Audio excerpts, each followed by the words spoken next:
చారిత్రక నగరం వరంగల్లో రౌడీ షీటర్లు పేట్రేగిపోతున్నారు. గతంలో ఎప్పుడూ లేని విధంగా పిస్తోలు చూపించి బెదిరించి దాడులకు తెగబడుతున్నారు. ఒక్కసారిగా గన్ కల్చర్ పెరగడంతో ప్రజలు ఆందోళన చెందుతున్నారు. దర్యాప్తు చేసిన పోలీసులు వీటన్నింటి వెనుక ఓ రౌడీ షీటర్ ఉన్నట్లు గుర్తించారు. భార్యతో పాటు ఆమె సోదరుడిని చంపిన కేసులతో పాటు అతనిపై 46 కేసులు ఉన్నట్లు తెలుసుకున్నారు. నిందితుడితో పాటు అతని అనుచరులపై నిఘా పెట్టి చాకచక్యంగా పట్టుకున్నారు.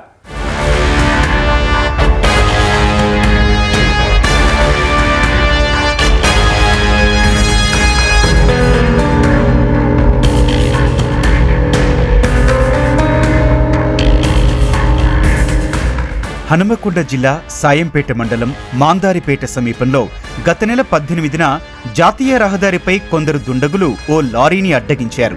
లారీ డ్రైవర్ను కొట్టి పిస్తోల్తో బెదిరించి డబ్బులు లాక్కున్నారు. ఆ తర్వాత మాందారిపేటలోనే పెట్రోల్ బంకుకు వెళ్లిన దుండగులు వాహనాల్లో పెట్రోల్ పోయించుకొని డబ్బులడిగితే పిస్తోలుతో బెదిరించి పరారయ్యారు. తీవ్రంగా గాయపడిన లారీ డ్రైవర్ ఫిర్యాదుతో పోలీసులు రంగంలోకి దిగారు. హనుమకొండ సహా శివారు ప్రాంతాల్లో విస్తృత గాలింపు చేపట్టారు. ఎట్టకేలకు నిందితులను పట్టుకున్నారు. ప్రధాన నిందితుడు రౌడీ షీటర్ దాసరి సురేందర్ అలియా సూరితో సహా 8 మందిని అరెస్టు చేశారు.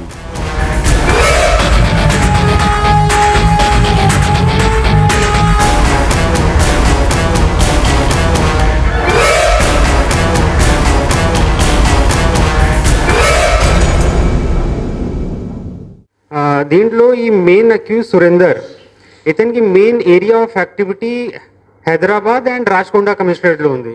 ఇతని మీద దాదాపు 45 కేసెస్ ఉన్నాయి, 46 కేసెస్. దీంట్లో 3 పీడీ కేసెస్ కూడా ఉంది. అండ్ ఇతనికి రాచకొండ కమిషనరేట్ నుంచి ఎక్స్టెన్మెంట్ అయింది. ఈ ఎక్స్టెన్మెంట్ అయిన తర్వాత ఇతను మన వరంగల్ లిమిట్లో ఉంటున్నారు. ఇక్కడ మన వరంగల్లో ఇతనికి యాక్టివిటీ లేవు, కానీ ఇతను అటెంప్ట్ చేస్తున్నారు, ఎఫర్ట్ చేస్తున్నారు, కానీ ముందే we have caught them. Warangal జిల్లా నెక్కొండ ప్రాంతానికి చెందిన rowdy sheeter Surender alias Suri gun గ్యాంగ్కు లీడర్. సూరిపై ఇప్పటికే 46 కేసులున్నట్లు పోలీసులు వెల్లడించారు. హైదరాబాద్లోని మీర్పేటలో చాలా సంవత్సరాలుగా నివసిస్తూ హత్య, దోపిడీ, దొంగతనం కేసుల్లో నిందితుడిగా ఉన్నాడు. పలు కేసుల్లో సురేందర్ జైలు శిక్ష అనుభవించాడు. మీర్పేట పోలీసులు అతన్ని పీడీ చట్టం కింద 3 సార్లు నగరం నుంచి బహిష్కరించారు. ఏప్రిల్ నెలలో రాచకొండ పోలీస్ కమిషనర్ నగర బహిష్కరణ చేయడంతో అప్పటి నుంచి హనుమకొండకు మకా మార్చాడు. ఇక్కడ ఒక ముఠాను ఏర్పాటు చేసి గన్ కల్చర్ను ప్రోత్సహిస్తున్నాడు.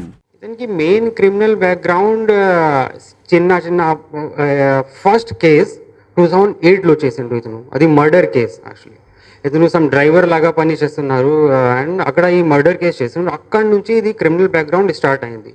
తర్వాత చాలా యాక్చువల్లీ ఈ దొంగతనం కేసెస్, రాబరీ కేసెస్, డకైతీ కేసెస్ ఇట్లాంటివి ఉంది. తర్వాత ఇన్ 2024, 23 అండ్ 2024 మళ్ళీ 2 మర్డర్ చేశారు.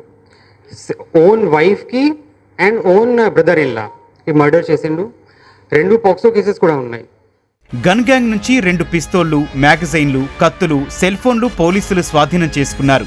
ఈ పిస్తోళ్లు ఎక్కడి నుంచి వచ్చాయన్నది ఆరా తీయగా సురేందర్ జైల్లో ఉన్నప్పుడు ఆదిత్య కుమార్ ఠాకూర్ అనే వ్యక్తితో పరిచయం ఏర్పడిందని, అతని ద్వారా బీహార్లో కొనుగోలు చేసినట్లు తెలుసుకున్నారు.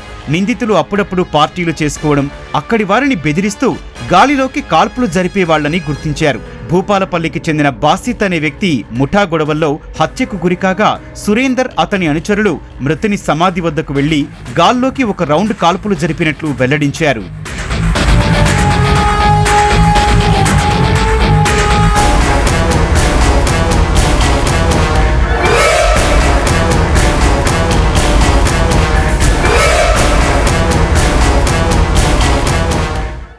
దసారి సురేందర్ ఒక pistol, 1 live round, 1 knife and 1 mobile seize అయింది.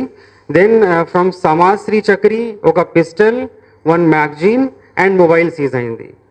అచ్చా ఈ 2 పిస్టల్, ఈ దసారి సురేందర్ అండ్ సమాజ్ చక్రి, ఈ వీళ్ళకి ఆదిత్ ఠాకూర్ ప్రొవైడ్ చేశారు ఈ పిస్టల్.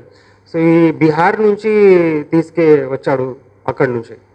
ఆదిత్య ఠాకూర్ తోని యాక్చువల్లీ ఆదిత్య ఠాకూర్ అండ్ ఈ సురేందర్, దసారి సురేందర్ మన చెర్లాపల్లి జైల్లో ఉన్నారు వీళ్ళు. అక్కడ సమ్ ఎన్డీపీఎస్ కేసులో ఈ ఆదిత్ ఠాకూర్ ఎన్డీపీఎస్ కేసులో అక్కడ జైల్లో ఉన్నారు. అండ్ ఈ దసారి సురేందర్ పీడీ యాక్ట్లో జైల్లో ఉన్నారు. అక్కడ పరిచయం అయింది. అండ్ ఈ పరిచయం అయిన తర్వాత ఈ ఆదిత్ ఈ దసారి సురేందర్కి బీహార్కి తీసుకువెళ్ళారు. అండ్ అక్కడ వీళ్ళు 50,000 పర్ పిస్టల్, సో 2 పిస్టల్ అక్కడి నుంచే కొన్నాడు బీహార్ నుండి. రౌడీ షీటర్ల ఆగడాలు సహించబోమని 24 గంటలు వారిపై నిఘా ఉంటుందని Warangal east zone DCP Ankit Kumar తెలిపారు. రౌడీ షీటర్లు ఏం చేస్తున్నారు, ఎక్కడెక్కడ తిరుగుతున్నారు, రాత్రి వేళల్లో ఇళ్లల్లో ఉంటున్నారా లేదా అన్నది ఎప్పటికప్పుడు పర్యవేక్షిస్తున్నట్లు వెల్లడించారు.